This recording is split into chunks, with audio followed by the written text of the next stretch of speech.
BJP জাতপাতের রাজনীতি করছে বললেন অনুব্রত মণ্ডল। আজ বীরভূমের মুরারই 2 নম্বর ব্লকে পাইকরে তৃণমূলের সভা ছিল।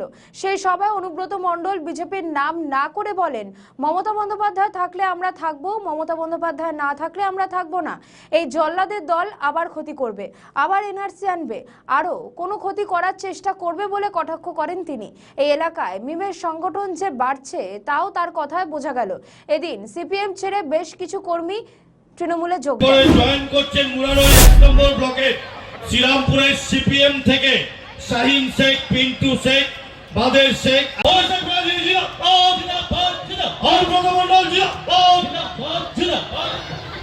বসে বলুন। যারা রাস্তায় দাঁড়িয়ে আছেন বারবার বলছি তাদের ঢোকানোর ব্যবস্থা করুন। হাজার হাজার মানুষ এই ব্লকের 6টি অঞ্চল থেকে তারা এসে সভাস্থল ভরিয়ে দিয়েছেন। আমাদের মধ্যে এসে উপস্থিত হয়েছেন আমাদের প্রিয় নেতা বীরভূম জেলা তৃণমূল কংগ্রেসের কান্ডারি মাননীয় রাজেন্দ্র প্রসাদ সিং। আমরা সকলকে আমাদের হাসন বিধানসভার বিধায়ক ডাক্তার অশোক চট্টোপাধ্যায় আমরা সকলকে স্বাগত জানাই। এখন আমাদের প্রিয় নেতা অনুব্রত মণ্ডলকে পুষ্পস্তবক ঘর থেকে বেরিয়ে এসছেন। আমরা দেখিনি কোটি কোটি সালাম জানাই। এ ভাবা যায় না আপনারা মমতা ব্যানার্জিকে ভালোবাসেন বলে আজ ঘর থেকে ছুটে এসছেন।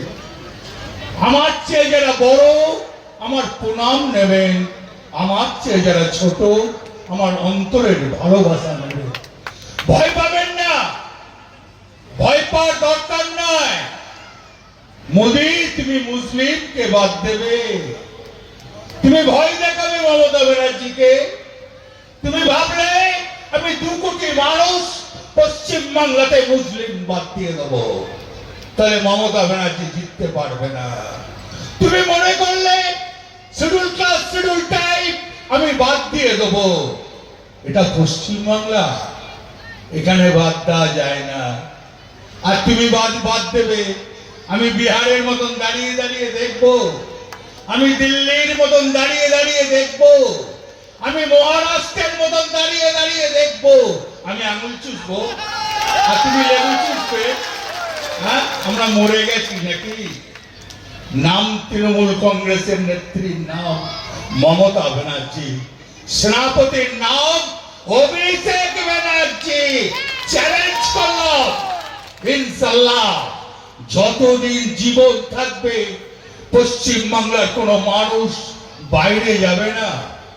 এই মাটিতে জন্ম, তাদের পূর্বপুরুষ এই মাটিতে আছে।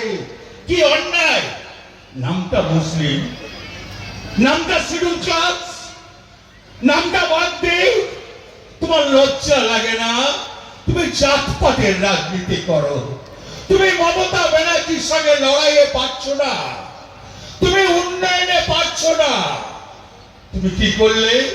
তুমি এসআইআর করে বললে যে আমি 2 কোটি মানুষকে বাদ দেবো, তারপর এনআরসি করব।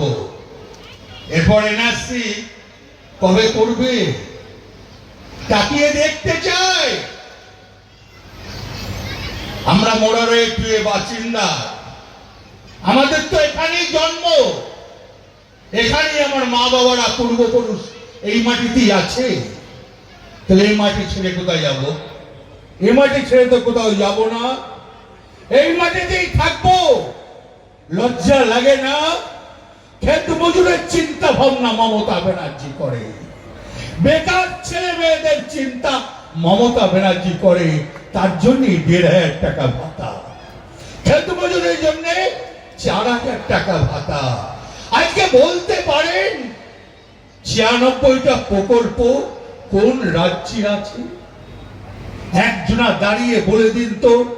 মহারাষ্ট্রে আছে, গুজরাটে আছে, হরিয়ানাতে আছে, পাঞ্জাবে আছে, রাজস্থানে আছে, মধ্যপ্রদেশে আছে, ছত্তিশগড়ে আছে, উত্তরাখণ্ডে আছে, হিমালয়ে আছে, বিহারে আছে, পাশেই ঝাড়খণ্ড আছে, আসামে আছে, ত্রিপুরায় আছে। কোথায়? একমাত্র মা মাটি মানুষের মুখ্যমন্ত্রী মমতা ব্যানার্জি এই পশ্চিম বাংলায় করেছে।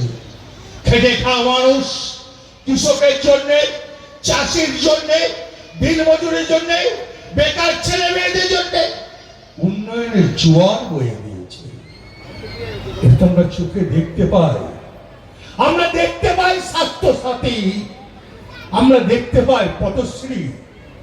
কদিন আগে পথশ্রীতে কয়েকশো কোটি টাকা দিল। কি জন্য দিল? পশ্চিমবাংলার উন্নয়ন করার জন্য দিল। আমাদের ভিডিও ভালো লাগলে লাইক ও শেয়ার করুন, কমেন্ট সেকশনে আপনাদের মতামত জানান। আরও ভিডিও পেতে আমাদের চ্যানেলটিকে সাবস্ক্রাইব করুন এবং প্রতি মুহূর্তে খবরের আপডেট পেতে প্রেস করুন বেল আইকন।